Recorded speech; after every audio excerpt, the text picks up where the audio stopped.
Tôi sẽ tiếp tiếp bạn nào nhỉ? 我才有我们农村的搬的关的。故我走走过走的路，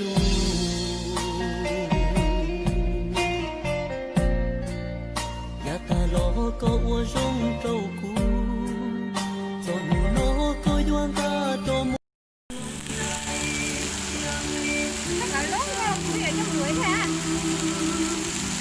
À thấy hả?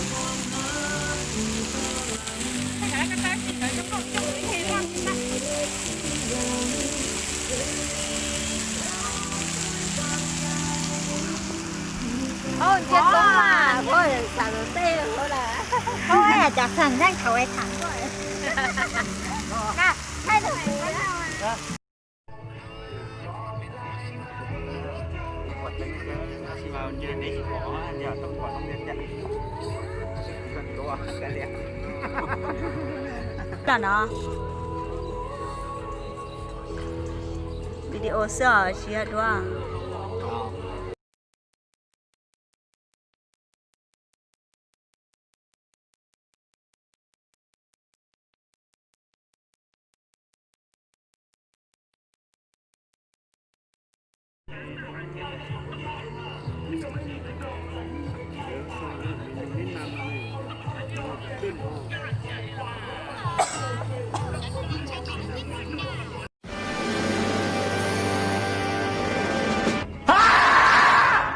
Listen to the rhythm of the falling rain, telling me just what a fool I've been.